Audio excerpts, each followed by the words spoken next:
یہ عرض کر رہا تھا کہ پرسوں حضور نے بات چیت پروگرام میں ذکر کیا سلامتی کی دعا پہ مولوی بڑا پیش کھاتے ہیں، حالانکہ اس کا جواز تو کوئی نہیں، لیکن آپ نے یہ نہیں بتایا کہ اس قسم کی دل آزاریوں کو اگر دل آزاری تسلیم کر بھی لیا جائے تو کیا اسلام میں اس کی بھی کوئی سزا ہے یا نہیں؟ انا للہ و انا الیہ راجعون۔ اس کا تو یہی جواب ہے، اسلام تو بہت عظیم مذہب ہے، بہت بڑے حوصلے کا مذہب ہے، اس کی تو پسند کو بھی کسی عام انسان کو تصور نہیں پہنچ سکتا۔ اب سلام کا آپ نے ذکر کیا ہے، مجھے اس سے سلام کے موضوع پر ایک حدیث یاد آئی ہے جو میں آپ کو سنا دیتا ہوں۔ اس حدیث کے بیان نہیں، اس کے الفاظ تو یاد نہیں، لیکن مضمون بالکل پختگی کے ساتھ میں کہہ سکتا ہوں کہ یہی ہے کہ حضرت عائشہ صدیقہ رضی اللہ تعالیٰ عنہا کی روایت ہے کہ ایک دفعہ یہودیوں کا ایک وفد، راحت کا لفظ استعمال ہوا ہے، قبیلہ یا وفد، وہاں حضور کی خدمت میں بظاہر حضرت کے ساتھ ملنے کے لیے حاضر ہوا، لیکن ان کے لیڈر نے جو آپ کو مخاطب کیا وہ یہ الفاظ تھے، نعوذ باللہ من ذالک، السلام علیکہ۔ یہ السلام علیکہ سے ملتے جلتے الفاظ ہیں اور سننے والے کو دھوکہ ہو سکتا ہے کہ سلام کہا گیا ہے، حالانکہ سام کا مطلب ہے ہلاکت۔ تو اس پر حضرت عائشہ رضی اللہ تعالی عنہا کو بہت غصہ آیا، آپ نے جواباً بلند آواز سے کہا کہ تم پر سام اور لعنت۔ اس پر حضرت اقدس محمد مصطفیٰ صلی اللہ علیہ وسلم نے فرمایا، رفق رفق، نرمی سے کام لو، نرمی سے کام لو۔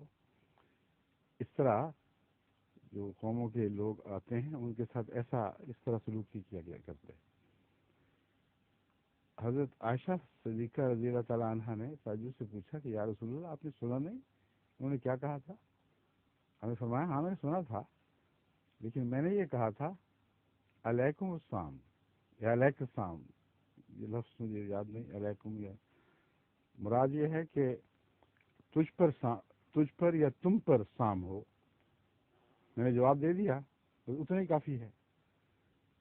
اب سوال یہ پیدا ہوتا ہے، یہ اس میں فرق ہے، ایک روایت میں ہے کسی حدیث میں وعلیکم السلام کہا تھا، مگر میں اس کو تسلیم نہیں کرتا، کیونکہ یہ ناممکن ہے کہ آن حضرت صلی اللہ علیہ وسلم نے اس کے جواب میں کہ تم پر ہلاکت ہو کہا اور تم پر، اور کا تو مطلب ہے کہ اپنے اوپر نعوذ باللہ من ذالک قبول کر لی۔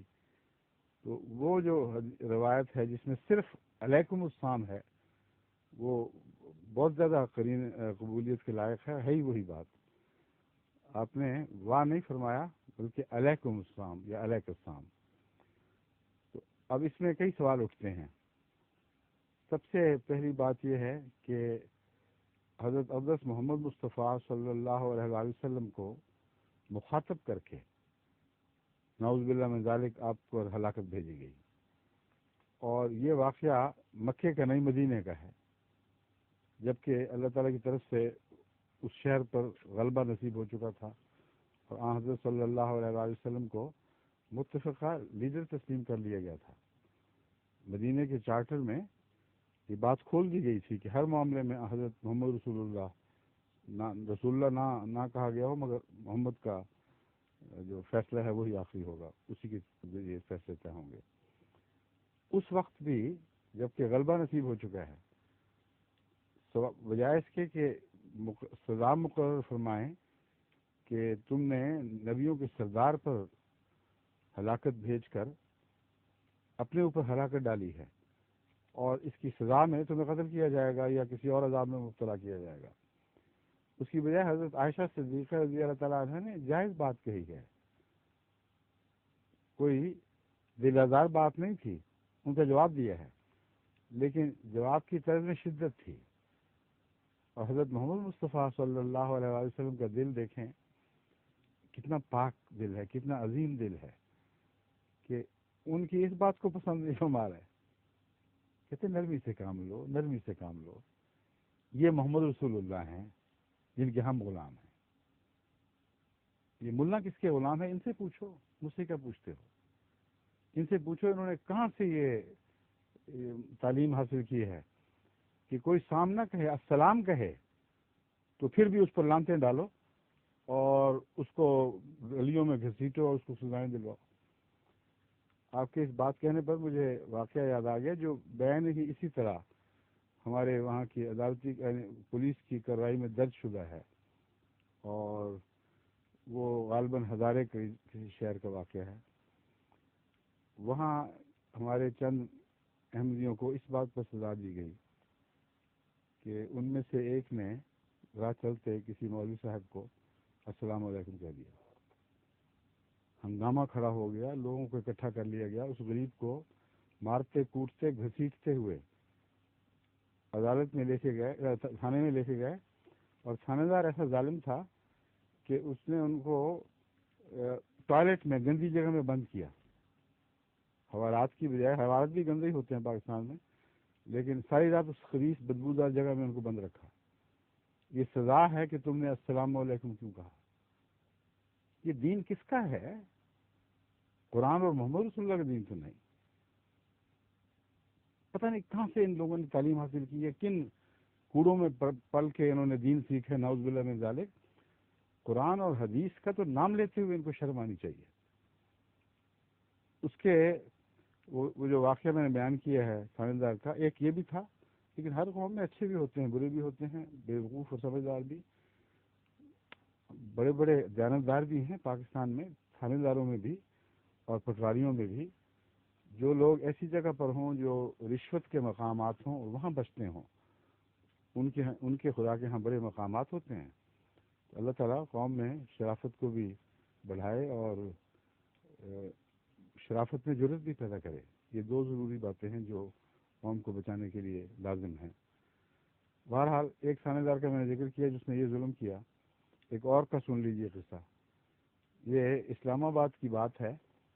وہاں ہمارے ایک بیچارے احمدی کو اس بات پر پکڑ دھکڑ کے تھانے لے گئے کہ اس نے السلام علیکم کہا تھا مولوی صاحب کو۔ بڑے طیش میں تھے مولوی صاحب، ایسی سخت میری دلداری ہوئی ہے۔ تھانے دار سب عقل والے تھے، انہوں نے کہا تمہیں ہو کیا گیا، پاگل ہو گئے ہو؟ سلام کہا ہے تمہیں اور کچھ نہیں کہا۔ اس نے کہا ہو یا نہ ہو، میں نے مقدمہ ضرور درج کروانا ہے، آپ کو اس سے کیا، مجھے تکلیف ہوئی ہے، اور ملک کا قانون کہتا ہے کہ ایسے شخص کو جو اسلامی اصلاح استعمال کرے اور احمدی ہو اس کو کڑی سزا دی جائے گی۔ تھانے دار بھی بڑا پکا تھا، وہ مولویوں سے، سیاستدان تو ڈر جاتے ہیں، تھانے دار کم ڈرتے ہیں، مرضی ہو تو ڈر جائیں، ان کی الگ بات ہے، ورنہ تھانے دار تو اپنے آپ کو بادشاہ سمجھتا ہے۔ بہت انہوں نے زور ڈالا، بڑی بحث ہوئی، تھانے دار نے کہا سوال ہی نہیں پیدا ہوتا، میں یہ مقدمہ درج نہیں کروں گا۔ اور اس کے بعد احمدی کو مخاطب کر کے کہا کہ اب میری تم بات سن لو، آج تو جو ہو گئی ہو گئی، میں نے نہیں درج کیا، لیکن آئندہ اگر کبھی تم نے کسی مولوی کو السلام علیکم کہا تو میں ضرور تمہیں جیل میں ڈالوں گا۔ لعنت کیوں نہیں ڈالتے؟ پاکستان کے خلاف، کے قانون کے خلاف نہیں ہے، گلی گلی میں لوگ لعنتیں ڈالتے ہیں، تمہیں اور کیا چاہیے؟ لعنت پھینکا کرو، پھر میرے پاس آئیں، میں ہرگز مقدمہ درج نہیں کروں گا، کیونکہ ملک میں یہ ہو رہا ہے، لیکن السلام علیکم نہیں کہنا۔ یہ ان کے ایک احتجاج کا طریق تھا، کوئی احمدی ہرگز کسی پہ لعنت نہیں ڈالتا۔ ایک اور بھی اس حدیث نبوی سے جو میں نے پڑھی تھی، ایک اور مسئلہ بھی سمجھ آ گئی کہ السلام علیکم کہنا مسلمانوں کا شعار صرف مسلمانوں کا شعار ہے ہی نہیں، کیونکہ وہ کفار، یہودی، مشرکین بھی مسلمانوں کی دیکھا دیکھی جب حضور کی خدمت میں حاضر ہوتے تھے تو السلام علیکم کہا کرتے تھے۔ اگر یہ رواج نہ ہوتا تو ایسی روایتیں کہاں سے ہمیں ملتی؟ اس پر حضرت صلی اللہ علیہ وآلہ وسلم نے ناراضگی کا اظہار تو درکنار، جب سام بھی کہا گیا اس وقت بھی بخشش کی تعلیم دی، رفق اور رحمت کی تعلیم فرمائی۔ تو اس لیے یہ جو مسئلہ نیا کھڑا کر لیا گیا ہے کہ یہ ہمارا پیٹنٹ ہے، السلام علیکم بھی پیٹنٹ بنایا ہوا، انا للہ و انا الیہ راجعون۔ ہر اچھی چیز غیروں سے گویا کہ چھین لی گئی ہے اور خود استعمال نہیں کرتے، کہ تم ہی احمدیوں کو السلام علیکم کہہ دیا کرو۔ جب غیر اپنے غیر مذاہب والوں کو کہہ دیتے ہیں تو تمہیں کیا تکلیف ہے؟ اسلام کا اچھا نمونہ دکھاؤ۔ مگر اصل بات یہ ہے کہ یہ جو نمونے تم نے پکڑے ہیں یہ اسلام کے ہیں ہی نہیں، ان کا اسلام سے کوئی تعلق نہیں ہے۔ صرف ایک ضد اور دشمنی ہے، غصہ ہے. اور غصے کی وجہ میں آپ کو بتا دوں ہے کیا. یہ جو اس قدر احمقانہ باتیں ہو رہی ہیں، اس کے پیچھے ایک خاص راز ہے. وجہ یہ ہے کہ مولویوں نے ایڑی چوٹی کا زور لگایا کہ احمدیوں کو غیر مسلم، لعنتی اور ہر قسم کی گندی گالیاں دیتے ہوئے عوام الناس پہ ظاہر کریں کہ ان کا دین سے کوئی دور کا بھی تعلق نہیں، اسلام کے ساتھ یہ وابستہ نہیں ہے، کوئی اور دین بنا بیٹھے ہیں. بہت زور لگایا، بڑے بڑے مناظرے ہوئے، لیکن احمدیت کے پھیلاؤ کو روک نہیں سکے. احمدی پھیلتے چلے گئے. وہ جو ایک تھا وہ 100 سال میں کروڑ ہو گیا، کوئی معمولی بات تو نہیں. یہ تکلیف تھی. چنانچہ انہوں نے آخری فیصلہ یہی کیا کہ ہمارے دلائل سے تو یہ پھیلنے سے رکتے نہیں ہیں. عاجز آ گئے ہم. 100 سال ہم نے مباحثے کیے، گالیاں دی، ان کے خلاف گند پھیلایا، اور پھر بھی یہ پھیلتے چلے جا رہے ہیں. ان کو قانون روکے تو روکے، اور قانون یہ اعلان کرے کہ ان کا مسلمانوں سے کوئی تعلق نہیں، پھر لوگ یہی کہیں گے کہ ہاں ٹھیک ہے، قانون کہہ چکا ہے کہ نہیں تعلق، نہیں تعلق. یہ چال تھی جس کے ذریعے احمدیت کے پھیلاؤ کو روکنے کی کوشش کی گئی تھی. اور وہ قانون پاس ہوا، احمدیوں کو غیر مسلم قرار دیا گیا، پھر بھی نہیں رکے، پھر بھی پھیلتے چلے گئے. تو جو 74 کا فیصلہ تھا، 10 سال اس کو پھیلنے، پھولنے، پھلنے، پنپنے کا موقع دیا گیا، لیکن احمدیت کی طرف پہلے سے زیادہ توجہ ہو گئی. یہاں تک کہ مجھے یاد ہے ایک دفعہ جلسہ سالانہ پر میں لنگر خانے میں وہ کام کیا کرتا تھا، تو 74 کے جلسے کی بات ہے، 75 کی. ایک مزدوروں کا لیڈر جو ایک گروہ لے کے آیا تھا مزدوروں کا، آٹا گوندنے پر ان کی ڈیوٹی تھی. وہ ایک دفعہ کھڑا ہوا سب کے سامنے، اس نے کہا میں نے ایک بات کرنی ہے. میں کیا کریں؟ کہتے بات یہ ہے کہ میں آج اپنے احمدی ہونے کا اعلان کرتا ہوں. عام معمولی تعلیم کا آدمی، میں حیران رہ گیا. میں نے کہا تمہیں سوجی کیا خیال آیا ہے؟ اس نے کہا مجھے خیال یہ آیا ہے کہ جو آپ کے خلاف فیصلہ ہوا ہے، یہ اس فیصلے نے مجھے بڑی دیر متذبذب رکھا ہے، متردد رکھا ہے، اور میں دیر سے سوچ رہا ہوں کہ اچانک خیال نہیں آیا. میں نے کہا اس فیصلے سے، یہ تو ہمارے خلاف فیصلہ ہوا ہے، تم اس کے نتیجے میں احمدی ہونے کا کیوں اعلان کر رہے ہو؟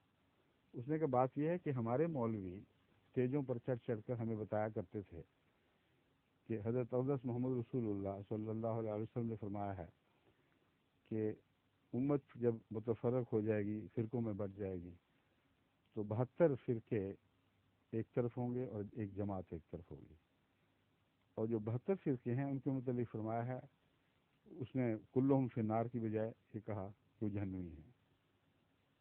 اور اس لیے میں بہت پریشان رہا ہوں اس عرصے میں کہ رسول کریم صلی اللہ علیہ وآلہ وسلم 72 کو نادرست قرار دے رہے ہیں، اور ایک جماعت کو سچا کہہ رہے ہیں اس کے مقابل پر. اور پاکستان کے علماء اور ان کے سیاستدانوں نے اور سب قوم نے گویا مل کر اپنی اسمبلی میں ایک فیصلہ کر دیا ہے کہ 72 سچے ہیں اور ایک جھوٹا ہے. اور محمد رسول اللہ فرما رہے ہیں کہ 72 جھوٹے ہیں اور ایک سچا ہے. تو میں بہت پریشان کہ میں جاؤں کدھر، جاؤں تو کدھر جاؤں. ساری قوم کے دانشور علماء ایک طرف ہیں اور بیک آواز کہہ رہے ہیں کہ یہ ایک دائرہ اسلام سے باہر، اور ہم 72 کی تھیلی میں، اور ہم مسلمان اور یہ غیر مسلم. اور مجھے مولویوں کی بتائی ہوئی محمد رسول اللہ کی یہ آواز آتی ہے کہ نہیں، 72 جھوٹے سچے نہیں ہیں، ایک سچا ہوگا، 72 جھوٹے ہوں گے. لیکن آخر میری برداشت سے بات باہر نکل گئی. میرا ضمیر مجھے ہمیشہ ٹوکتا رہا کہ اس کے نتیجے میں تمہیں چاہیے کہ اب تم ایک میں شامل ہو جاؤ. بس میں اس ایک جماعت میں شامل ہونے کا اعلان کرتا ہوں جس کی خوشخبری حضرت محمد رسول اللہ صلی اللہ علیہ وآلہ وسلم نے عطا فرمائی تھی. یہ اس نے بھری مجلس میں اپنے سب مزدوروں میں کھڑے ہو کے اعلان کیا. بڑا نقطہ، گہرا نقطہ ہے جس کی اس کو سمجھ آئی، اور اس کو پھر میں نے آئندہ بھی ہمیشہ مجالس میں بیان کیا ہے کہ حضور کا فیصلہ بڑا واضح اور قطعی ہے. 72 کے خلاف اور 1 کے حق میں. وہ فیصلہ بغاوت ہے اس ایک فیصلے کے خلاف. محمد رسول اللہ 72 کو غلط اور 1 کو سچا قرار دے رہے ہیں، اور اس پاکستان کی اسمبلی بیک آواز 72 کو سچا اور 1 کو جھوٹا قرار دے رہی ہے. اب قوم کی مرضی ہے، جس کو چاہے اختیار کر لے. محمد رسول اللہ کی بات، صلی اللہ علیہ وآلہ وسلم کی بات قبول کرے اس اسمبلی والوں کی. تو ان کے جب دن برے آئیں تو ہر بات الٹ ہو جاتی ہے. جب قوم کے دن برے آئیں تو یہ مصیبتیں پڑتی ہیں. مصیبت یہ ہے کہ اس کے باوجود مولویوں نے دیکھا کہ بجائے اس کے کہ احمدیت سے لوگ باز آ جائیں، پھر بھی داخل ہونے لگے، اور بعض علاقوں میں تو اس کے نتیجے میں زیادہ تیز رفتاری سے لوگ احمدی ہونے لگے. مجھے یاد ہے جلسے کے دنوں میں اور بعد میں بھی، میں 2 سال اس کے نہیں 74 کے بعد 12 سال 10 سال رہا ہوں پاکستان میں، اور مجالس میں شریک ہوتا تھا. جوک در جوک لوگ آتے تھے سوال کرنے کے لیے، کیونکہ اچانک ان کے ذہن میں یہ سوال اٹھ کھڑا ہوا کہ اب تو یہ فیصلہ نہیں ہے کہ 72 میں سے یہ سچا ہے یا وہ سچا ہے یا وہ سچا ہے یا وہ سچا ہے. اتنے بڑے جھمیلے میں کون پڑ سکتا ہے؟ اب تو ہمارے لیے 2 ٹوک فیصلہ ہے، یہ ہیں کہ وہ ہیں. 2 حصوں میں بٹ گئے ہیں. 72 مل کے اپنے اختلافات کے باوجود اپنے آپ کو سچا کہہ رہے ہیں، اور یہ اعلان کر رہے ہیں کہ ہم جو عقیدہ بھی رکھتے ہیں اس کے باوجود ہم مسلمان ہیں. ان میں شیعہ بھی ہیں، ایسے بھی ہیں جو یہ کہتے ہیں کہ نعوذ باللہ من ذالک حضرت اقدس محمد رسول اللہ صلی اللہ علیہ وسلم کے مان بعد خلافت غاصبوں کے ہاتھ میں چلی گئی، وہ امیر المنافقین تھے. اور ایسے بھی ہیں جو کہتے ہیں کہ جو یہ کہے وہ اس پر خدا کی لعنت، وہ دائرہ اسلام سے خارج، اس کا اسلام سے کوئی تعلق نہیں. یہ سپاہی صحابہ کا جو قصہ چلا ہوگا آج کل، اسی رد عمل میں ہے نا، اس عقیدے کے خلاف کہ نعوذ باللہ حضرت ابو بکر، حضرت عمر، حضرت صدیق، یہ سارے امیر المنافقین تھے، اور صرف حضرت علی رضی اللہ تعالیٰ عنہ سچے خلیفہ تھے، بلا فصل خلیفہ تھے. اس پہ جو جھگڑے چلے ہیں میں ان کی طرف نہیں جاتا. ساری لمبی عمر گزر گئی ہے، امت کے 1300 سال یہ جھگڑے چلتے چلے آئے. سوال یہ ہے کہ اس کے باوجود اب یہ دونوں اس فیصلے کی روح سے سچے مسلمان بن گئے، 72 کے اندر آ گئے ہیں.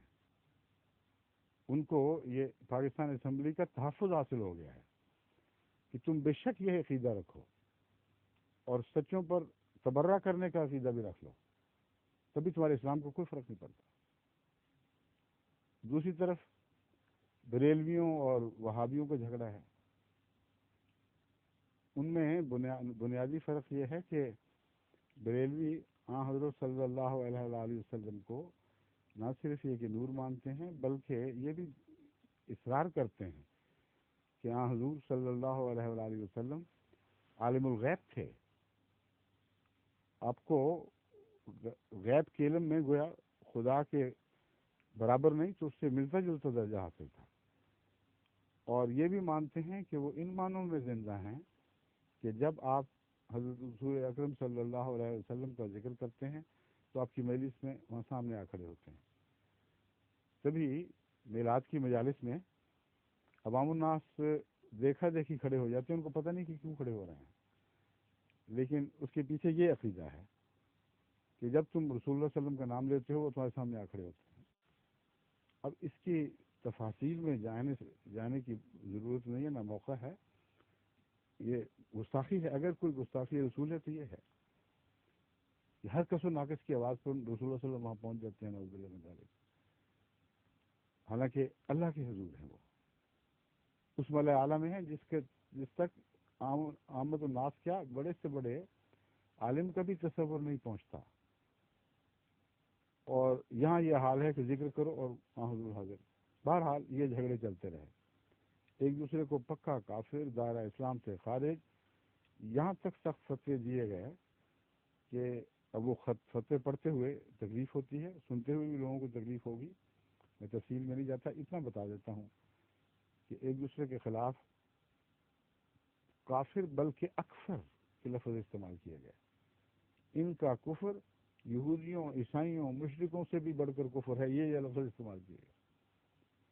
یہاں تک کہا گیا کہ جو ان کے کفر میں شک کرے اس پر بھی یہی فتویٰ ہے۔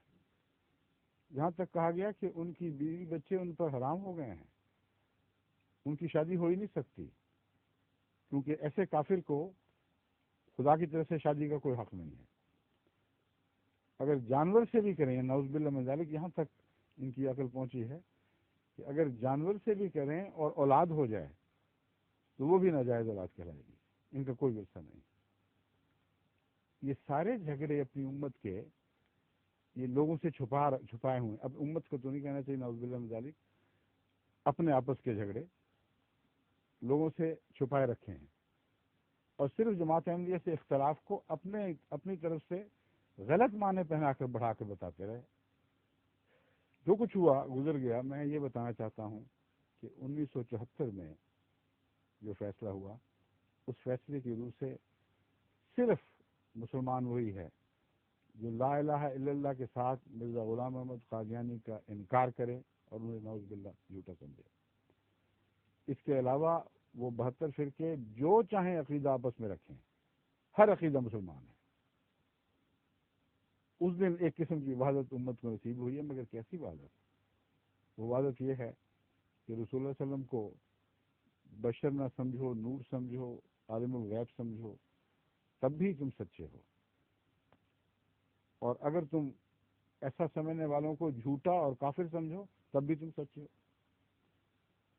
جو اس عقیدے کے ساتھ اتفاق نہ کرے اور ان عقیدے والوں کو کافر کہتا رہا ہو، وہ بھی سچا مسلمان ہے، اور جو ان پر لعنت ڈالتا ہو وہ بھی سچا مسلمان ہے۔ ہر عقیدے کو تحفظ حاصل ہو گیا ہے، اور یہ اپنے شادیانے بجا رہے ہیں کہ دیکھو ہم سب مسلمان اور ایک یہ کافر، مگر اس اختلاف کی تاریخ کو کہاں لے جاؤ گے؟ ہماری آوازیں بند کر دی، ہمارے گلے گھونٹ دیے گئے، مگر انسانی ضمیر کی آواز تو تم کبھی بند نہیں کر سکتے۔ میں دیکھ رہا ہوں کہ پاکستان میں مسلمان کا ضمیر بیدار ہو رہا ہے، یہ باتیں سوچ رہا ہے۔ اگر پاکستان میں بنیادی طور پر شرافت کو غلبہ نہ ہوتا تو اب تک احمدیوں کو پتہ نہیں کیا کر بیٹھتے۔ میں یہ بھی سمجھا دینا چاہتا ہوں، بعض دفعہ احمدی بعض غلطی کرتے ہیں اور چھوٹے ظلموں اور کے نتائج میں اور تکلیفوں کے نتائج میں حوصلہ ہار بیٹھتے ہیں، کہتے ہیں جی آپ ہمیں بددعا کی اجازت کیوں نہیں دیتے؟ اس لیے نہیں دیتا کہ محمد رسول اللہ صلی اللہ علیہ وسلم کی غلامی اختیار کرنا، آپ کی طرف منسوب ہونا کوئی معمولی کام نہیں ہے۔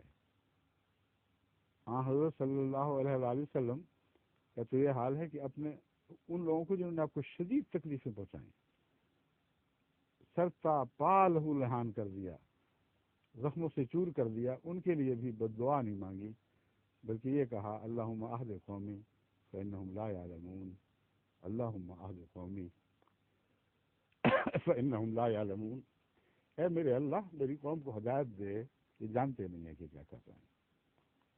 تو احمدی کیوں بھول جاتے ہیں کہ پاکستان کے عوام بے خبر ہیں، ان کو پتہ نہیں بیچاروں کو یہ ہے کیا، ان کو کیا پتہ ہمارے دل میں حضرت محمد رسول اللہ صلی اللہ علیہ وسلم کی کیسی محبت موزن ہے، کیسا عشق ہے۔ آپ ہی کی محبت میں تو ہم ساری دنیا میں اپنے جان، مال، عزتیں سب کچھ لٹاتے پھر رہے ہیں۔ تو لا علمی کے مارے ہوئے بیچاروں کو ان کو بددعائیں دینا، یہ محمد رسول اللہ کی طرف منسوب ہونے کی شان کے خلاف ہے۔ شایان شان نہیں ہے کہ حضور کی طرف منسوب ہو کوئی اور پھر اتنی بے صبری دکھائے۔ بس آپ کو میری یہی تعلیم ہے کہ جو کچھ بھی ہو جائے، جو کچھ یہ کر گزریں، صبر سے کام لیں، دعا کریں ان کے لیے، اور دعا کے نتیجے میں انشاءاللہ اس قوم کی تقدیر بدل جائے گی۔ اور اگر مولوی غالب رہا اور اس طرح غالب رہا جس طرح میں بیان کر رہا ہوں کہ اسوہ رسول کو چھوڑ کر رسول کے دشمنوں کو اسوہ اپنا لیا اور اختلاف مذہب کے نتیجے میں وہ کچھ کیا جو قرآن کی تاریخ بتاتی ہے کہ ہمیشہ انبیاء کے مخالف کرتے رہے ہیں، انبیاء نے نہیں کیا، اگر یہ ایسا کرتے رہے تو پھر مجھے ڈر ہے کہ اللہ تعالیٰ ہماری دعاؤں کے باوجود بھی اس قوم سے ناراض نہ ہو جائے، کیونکہ مشکل یہی ہے جو بات میں نے آغاز میں کہی تھی، شرافت ہے، دبی ہوئی ہے، اس میں جرأت نہیں ہے۔ اگر دیر تک ایسا ہی ہوتا رہے کہ شرافت میں جرأت نہ ہو، شرافت کی زبان گنگ ہو جائے اور ظلم کی زبان تیزی سے چلنے لگے، تو پھر ساری قوم اس جرم میں ایک طرح شریک ہو جایا کرتی ہے۔ اس لیے ہمیں یہ دعا کرنی چاہیے کہ اللہ تعالیٰ اس قوم کا ضمیر بیدار کرے، ان کی شرافت کو آواز بخشے۔ ابھی گزشتہ کچھ دنوں سے، کچھ مہینوں سے میں یہ آثار دیکھ رہا ہوں، بلکہ شاید سال بھر سے، پاکستان کے بعض صحافی اللہ کے فضل کے ساتھ حق کی تائید میں اٹھ کھڑے ہوئے ہیں، احمدیوں پر ظلم ہوتا ہے تو اس کے خلاف آواز بلند کرنے لگے ہیں، مگر اس لیے نہیں کہ وہ سمجھتے ہیں کہ احمدیوں کے اوپر جھوٹے الزامات لگائے جا رہے ہیں، اس لیے کہ وہ سمجھتے ہیں کہ الزام سچے بھی ہوں تب بھی یہ طریق غیر مومنانہ ہے جو احمدیوں کے ساتھ برتا جا رہا ہے۔ اتنی سی شرافت بیدار ضرور ہوئی ہے، لیکن دعا یہ کرنی چاہیے کہ اللہ تعالیٰ ان کو بتائے کہ ہم ہیں کون۔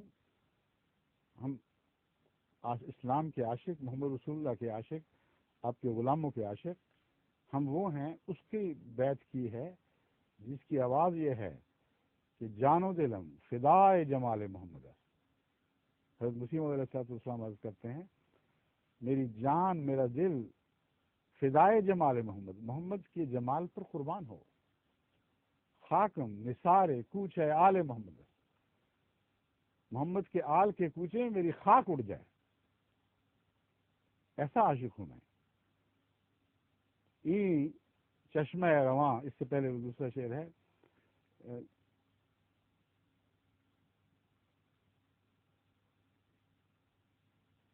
نور محمد کیا ہے وہ دوسرا، ای آب من ز آب زلال محمد ہے۔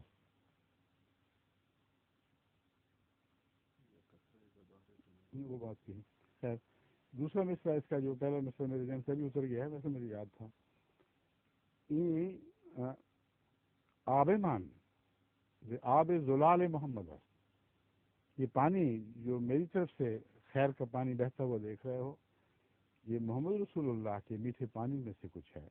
کیا ہے؟ اس کا جواب اگلے شعر میں ہے، این چشمہ رواں کے بخلق خدا دے ہم، یا قطرے ز بحر کمال محمد ہے، کہ یہ جو فیض کا جاری چشمہ بہتا ہوا تم دیکھ رہے ہو، یہ محمد رسول اللہ کے فیض کے سمندر کا ایک قطرہ ہے،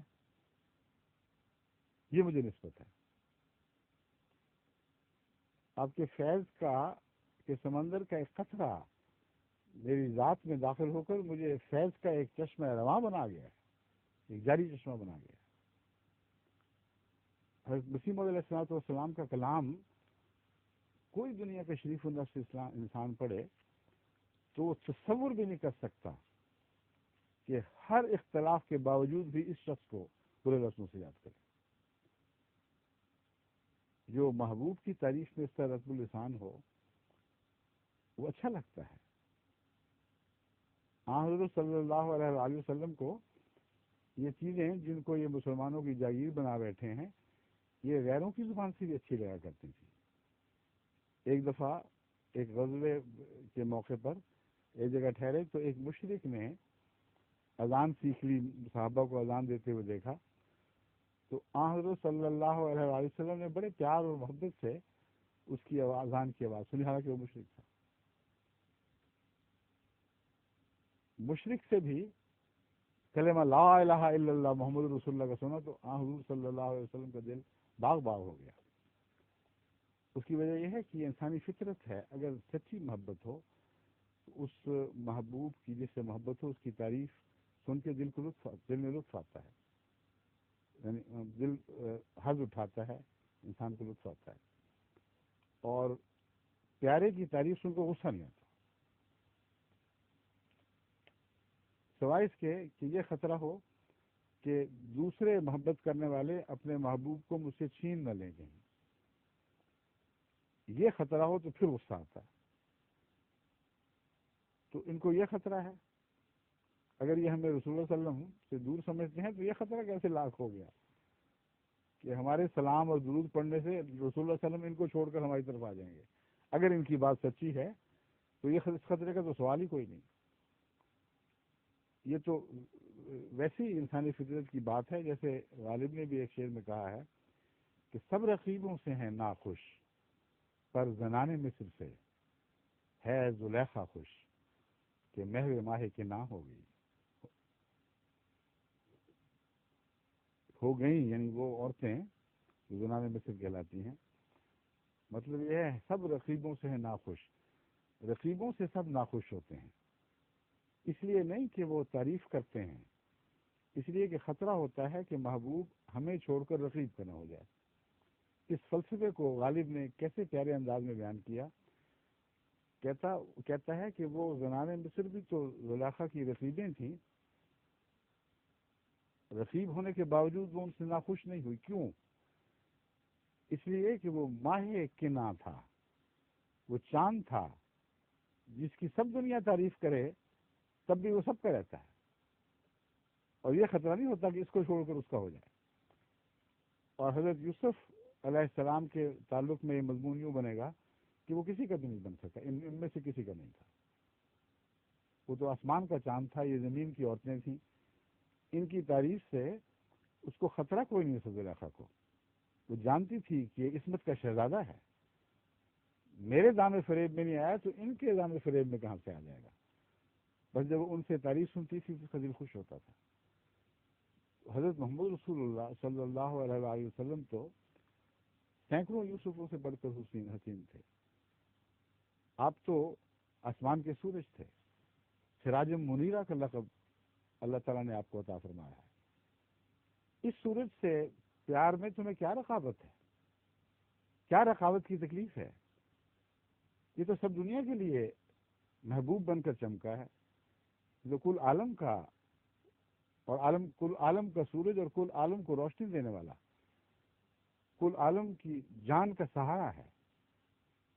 کیونکہ سراج منیرہ کا مطلب یہ ہے کہ وہ سورج، جیسے زمین کو سورج ہر قسم کی توانائی دیتا ہے، ہر قسم کی طاقت بخشتا ہے، اسی کے سہارے روشنی ملتی ہے، اسی کے سہارے انسان کو زندگی قائم رکھنے کے لیے ہر طاقت عطا ہوتی ہے. یہ گہرا مضمون ہے اس آیت میں، اس لیے یہاں رقابت کا کوئی سوال نہیں. سورج کی ساری دنیا تعریف کرے، کوئی رقابت پیدا نہیں ہوگی. چاند کے منہ پہ بھی تھوکو گے تو تمہارے اوپر تھوک پڑے گا. بس نہ اس کی برائی سے کوئی انسان کچھ بگاڑ سکتا ہے کسی کا، نہ اس کی تعریف سے کسی کو تکلیف ہو سکتی ہے. اور سورج کے حوالے سے میں آپ کو یہ بات سمجھا دوں کہ بہت گہری اور بڑی عظیم الشان تمثیل ہے. لوگوں کو یہ معلوم نہیں کہ ہماری جتنی غذا ہے، جو کچھ بھی ہم کھاتے ہیں یا جن پر جانوروں کی بسر اوقات ہے، وہ تمام تر سورج کی مرہون منت ہے. یہ جتنی بھی سبزی ہے جس سے ہمارا جانوروں کی غذا کا نظام جاری ہے ساری ہے، یہ تمام سبزی سورج کی گرمی سے نہیں، سورج کی روشنی سے نصیب ہوتی ہے. سبز پتوں میں اللہ تعالیٰ نے وہ مادہ رکھا ہے جو روشنی سے طاقت لے کر، یعنی گرمی سے نہیں بلکہ روشنی کی توانائی سے طاقت لے کر عام دنیا کے ایسے مادوں کو جس سے زندگی فائدہ نہیں اٹھا سکتی، ان کو ایسے کیمیائی مادوں میں تبدیل کر دیتے ہیں پتے سورج کی مدد سے کہ وہ غذا بن جاتے ہیں. پھر وہ غذا پتوں ہی سے پھلوں کی طرف منتقل ہوتی ہے، اور پھلوں میں پھر کئی مراحل سے گزر کر مختلف رنگ، مختلف مزے، مختلف شکلیں اختیار کر لیتی ہے. پھر یہی وہ سورج کی روشنی ہے جو دانے بناتی ہے، جو جانوروں کے لیے چارے بناتی ہے، جو جنگل میں چرنے والے ہرنوں کے لیے گھاس بناتی ہے. اور ساری زندگی جو کائنات میں جاری و ساری ہے وہ سورج کی روشنی کی محتاج ہے. سمندر میں بھی سورج کی روشنی کا فیض ہے جس سے جان بنی ہوئی ہے، زندگیاں وہاں قائم و دائم ہیں. تو یہ مراد ہے حضرت محمد رسول اللہ صلی اللہ علیہ وسلم کے سورج ہونے سے کہ تمہاری روحانی زندگی کی تمام تر انحصار اب اس سورج سے وابستہ ہو گیا ہے، اور اس کے نور سے تم فیض پاؤ گے اور تمہاری تمام تر روحانی ضرورتیں اسی سے پوری ہوں گی۔ اس مضمون کو اللہ تعالیٰ نے معراج شریف میں ایک اور رنگ میں بیان فرمایا کہ تمہاری تمام تر روحانی ضروریات اس وجود سے پوری ہوں گی۔ اس کو ایک اور تمثیل میں یوں بیان فرمایا کہ حضرت رسول اکرم صلی اللہ علیہ وآلہ وسلم نے معراج کے دوران اپنی خدمت میں معراج کے دوران 3 پیالے پیش کیے گئے، ایک پانی کا، ایک دودھ کا اور ایک شراب کا، اور حضرت صلی اللہ علیہ وآلہ وسلم نے دودھ کا پیالہ قبول فرما لیا اور پانی کا بھی رد کر دیا اور شراب کا بھی رد کر دیا۔ اس میں کیا حکمت ہے؟ حکمت یہ ہے کہ پانی زندگی کے لیے ضروری صحیح مگر مکمل غذا نہیں۔ چند دن چند ہفتے آپ پانی پہ زندہ رہ سکتے ہیں مگر آپ کی سب ضرورتیں پوری نہیں کر سکتا۔ اس میں توانائی نہیں۔ شراب میں ایک قسم کی مصنوعی توانائی ہے۔ ایک انسان جو شرابی قوم سے تعلق رکھتا ہو، بعض دفعہ اس کے جذبہ غیرت کو بڑھانے کے لیے، اس میں لڑنے کی طاقت پیدا کرنے کے لیے شراب کا استعمال کیا جاتا ہے۔ سکھوں کی تاریخ سے ثابت ہے کہ سکھ فوجیں شراب پی کر لڑنے جایا کرتی تھیں۔ اس سے ایک وقتی طور پر عارضی اور مصنوعی طاقت نصیب ہو جاتی ہے، مگر وہ طاقت خود اپنے ہی خون کی طاقت ہے جسے انسان چاٹ رہا ہوتا ہے۔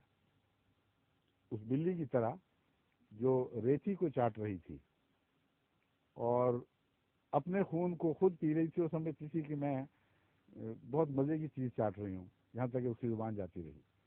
تو شرابی کا بھی یہی حال ہے۔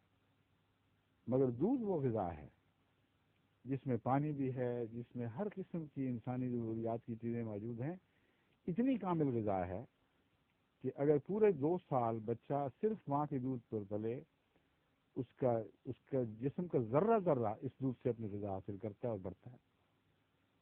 اس کا وزن بڑھتا ہے، اس کا قد بڑھتا ہے، اس کا حجم بڑھتا ہے، اس کی قوتیں نشو و نما پاتی ہیں، اس کے بال بھی دودھ سے بن رہے ہیں، اس کے ناخن بھی دودھ سے بن رہے ہیں، اس کی ہڈیاں، اس کا خون، اس کے گوشت کے ذرے، اس کا جگر، اس کا دماغ، ہر چیز جو انسانی وجود میں خدا تعالیٰ نے عناصر کے طور پر شامل فرمائی ہے، وہ سب بچہ دودھ سے لیتا ہے۔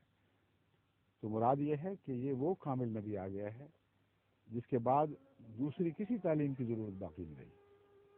انسانی ترقی کی، انسان کو جتنی توانائی کی ضرورت ہے وہ تمام تر حضرت محمد رسول اللہ صلی اللہ علیہ وآلہ وسلم سے انسان کو نصیب ہوگی۔ بس یہ وہی پیغام ہے سراج منیرہ والا جو خدا تعالیٰ کی قدرت میں سورج کے ظاہری مظہر کے طور پر ہمیں دکھائی دیتا ہے۔ سورج کا ظاہری مظہر یہ ہے، سورج کا جو اثر ظاہری طور پر دنیا میں دکھائی دیتا ہے، جلوہ اس کا، وہ میں نے بیان کر دیا ہے۔ تو اس کی روشنی سے ساری زندگی کو توانائی ملتی ہے، اور حضرت صلی اللہ علیہ وآلہ وسلم کے نور سے ساری روحانی توانائی انسان کو نصیب ہوتی ہے۔ بس یہ وہ آقا و مولا محمد مصطفیٰ صلی اللہ علیہ وآلہ وسلم ہے۔ ہمیں جتنا چاہیں ان سے کاٹنے کی کوشش کریں، ہمارے وجود کا ذرہ ذرہ کر دیں، قیمہ بنا دیں، محمد رسول اللہ سے ہمیں جدا نہیں کر سکتے، کبھی نہیں کر سکیں گے۔ السلام علیکم ورحمۃ اللہ وبرکاتہ۔ ظہور مہدی آخر